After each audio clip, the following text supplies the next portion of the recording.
वंदे पुरुषोत्तम। आलोचना प्रसंग प्रथम खंड से श्री श्री ठाकुर जी की 26 मार्च सन 1941 की वार्तालाप। प्रफुल्ल दास के घर में बाहर से परिवार सहित एक सत्संगी भाई ठहरे हुए हैं। जो ठहरे हुए हैं वे टीबी के रोगी हैं। इसलिए श्री श्री ठाकुर ने तीसरे पहर में प्रफुल्ल को घर के अंदर बुलाकर कहा, तुम लोगों के लिए ही मेरी सारी चिंताएं हैं। यदि तुम लोग सावधान नहीं होते हो तो मेरी बेचैनी की कोई सीमा नहीं रहती है। आतंक में दिन कटता है। सदाचार के विषय में खूब होशियार होना चाहिए, अन्यथा कहाँ से कैसा इन्फेक्शन संक्रमण आता है, क्या उसका कोई ठिकाना है। उस रोगग्रस्त भाई को समझाकर कहना कि वह सभी के साथ नहीं मिले, स्त्री बाल बच्चों से दूर रहे। कहोगे तुम तो अच्छे हो जाओगे, दवा खा रहे हो। यदि बाद में दूसरा अफेक्टेड आक्रांत होगा तो सभी का सत्यानाश होगा। इस प्रकार समझाकर कहोगे जिससे उसके दिल में कोई चोट नहीं पहुंचे। श्री बर्मा वहां पर थी।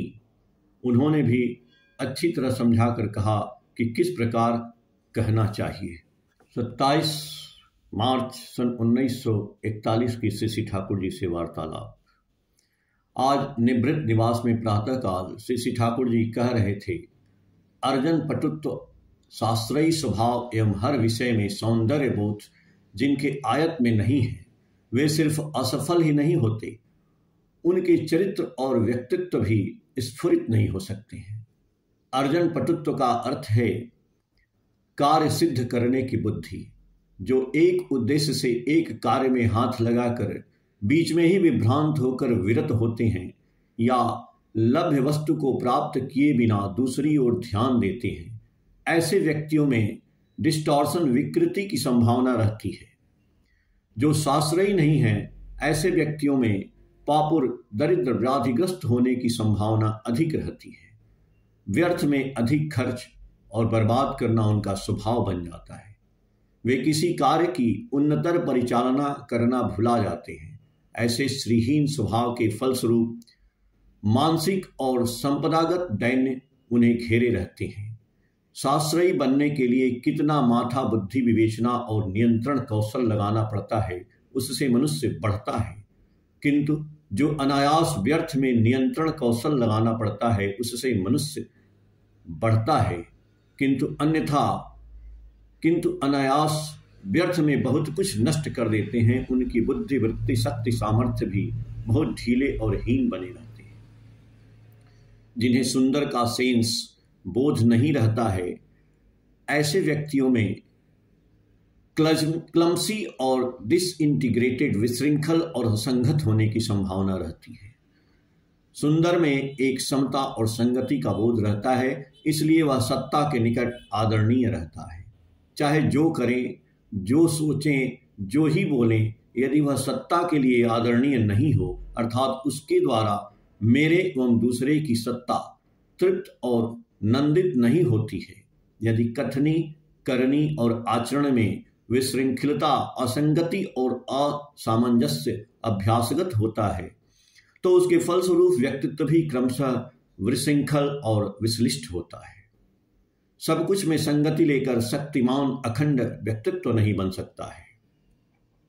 केष्टोदा के एक प्रश्न के उत्तर में श्री श्री ठाकुर जी ने एक वाणी दी। बाद में बोले, सत्ययन को मैंने जैसी भाषा में लिखाई थी उससे यह बिल्कुल भिन्न है, इसलिए देखने पर ऐसा प्रतीत होता है क्या ये सब वस्तु सापेक्ष है, अर्थात प्रश्नकर्ता के व्यक्तित्व का जैसा विकिरण होता है उसके द्वारा उनके उत्तर की भाषा एवं भंगिमा शायद प्रभावित होती है। 30 मार्च सन 1941 की श्री श्री ठाकुर जी से वार्तालाप। श्री श्री ठाकुर करीब 9 बजे बांध के किनारे तासू में बिछावन पर बैठे सभी के साथ प्रसन्न मुद्रा में वार्तालाप कर रहे हैं। धूप काफी उग चुकी है, मंद मंद हवा बह रही है, इसलिए उतनी गर्मी तो नहीं लगती। प्रेस, तपोवन, मातृ विद्यालय, केमिकल वर्क्स, कारखाना, बढ़ई मिस्त्री का अड्डा, होशियारी, कार्डबोर्ड कंसर्न, डिस्पेंसरी, फिलांथ्रॉफी ऑफिस, अतिथिशाला, ऋत्तिकाचार्य भवन, कला केंद्र, कृषि क्षेत्र, कुटीर शिल्प केंद्र इत्यादि में सर्वत्र ही उस समय जोरों से कामकाज चल रहा है। इसी बीच बाहर से एक सज्जन आश्रम में घूमने के लिए आए। सब कुछ देखने के बाद वे श्री श्री ठाकुर के निकट गए। श्री श्री ठाकुर के निकट जो ही वे पहुंचे त्यों ही उन्होंने बड़े स्नेहपूर्ण स्वर में बैठने को कहा। वह सज्जन प्रणाम करके बैठ गए। प्राथमिक परिचय के बाद उस सज्जन ने पूछा, मान लें श्री श्री रामकृष्ण देव मुझे बहुत अच्छे लगते हैं, किंतु आज तो वे हैं नहीं, अभी उन्हें मैं कैसे पाऊंगा?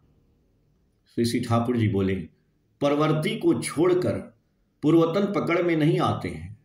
यदि कोई श्री रामचंद्र की भक्ति करता है और यदि वह श्री कृष्ण युग का आदमी है तो वह श्री कृष्ण में ही श्री रामचंद्र को पा सकता है, अन्यथा पाना संभव नहीं है। परवर्ती पुरैमाण महापुरुष के आविर्भाव के पहले तक पूर्वतन के प्रति अनुरागी आचार्य की शरण लेनी चाहिए। उन्होंने अपनी नौकरी के विषय में कहा कि मैं खुशामद नहीं कर पाता हूं, इसलिए नौकरी में उन्नति नहीं होती है। श्री श्री ठाकुर ने उस समय सहानुभूत पूर्ण शब्दों में समझाते हुए कहा, खुशामद क्यों करोगे? स्तुति करनी चाहिए, प्रत्येक के वास्तविक गुणों को देखना चाहिए, उनकी तारीफ करनी चाहिए, उसमें अपनी भी उन्नति होती है। हर व्यक्ति के वैशिष्ट्य को समझाते हुए अपने मनों के व्यवहार से सभी को मुग्ध कर उनके हृदय को जीतना चाहिए। उस समय आवश्यकता अनुसार तुम उनको सुधार भी सकते हो। यदि इस प्रकार चलो तो मनुष्य को अपने आदर्श के प्रति अनुप्राणित कर सकते हो। इससे मनुष्य सहज में ही तुम्हारे प्रति स्वार्थान्वित होकर तुम्हारी श्री बुद्धि का सहायक होगा।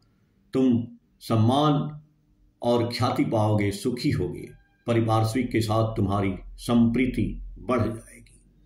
श्री श्री ठाकुर की बातें सुनकर उक्त सज्जन खूब उद्दीप्त हुए, आनंद से उद्भासित हुए, मानो उन्हें एक पथ मिल गया।